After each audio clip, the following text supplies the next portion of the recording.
Hey, good morning everybody, it's Bobby, and today I would like to take a moment to clear up what I consider to be somewhat widespread confusion with respect to how to drop from the cart path. Now, if you're a student of the game and played it all, then you know you do get free relief from the cart path, but I think sometimes people hear free relief and they interpret it as free reign, I can do it however I want, and that's not the case. So let me go through the procedure and start off by saying you get free relief from the cart path anytime that the cart path interferes with the lie of the ball. If it's sitting on the path, you get free relief. If it interrupts your swing, in other words, it's not on the path, but if I swung through it, I would hit the path, well, then you get relief from that as well. Or if the ball is sitting somewhere where in order to hit it, you would have to stand on the path. So if it interferes with your stance, with your swing, or with the lie of the ball, you get free relief. But keep in mind this very important point, and this is where people go wrong. You have to give yourself full relief.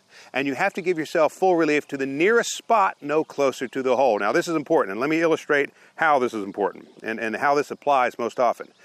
Here's the center line of this cart path. So it's very natural for a person to think, well, if the ball's sitting on this side, then I would drop over there. And if the ball's sitting on this side of that center line, then I would go over there. But that's not necessarily the case.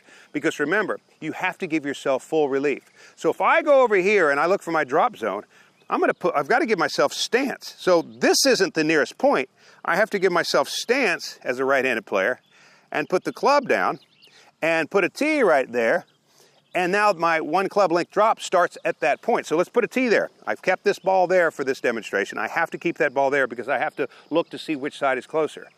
When I go over here, I find that the nearest point is about right there. I put a tee in the ground right there.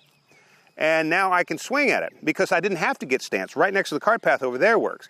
So as I go back here to look, I say, well, gosh, even though the ball's sitting more on this side of the path, that spot is actually closer.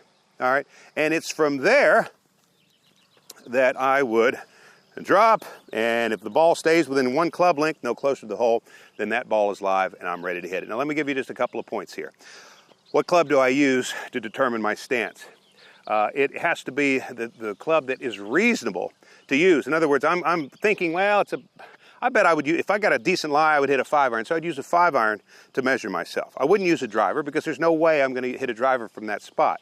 All right. Now, if I drop it and the lie looks more like it'd be better suited for a 6-iron, then I might move to a 6-iron or a 4-iron. But you should choose the club that you think is reasonable should you draw anything like a normal lie. All right. And one other thing, I have to drop over here. If there's a bush there or a tree or something very unfavorable over here, that doesn't play into it at all. I don't get to drop over here just because that's not friendly.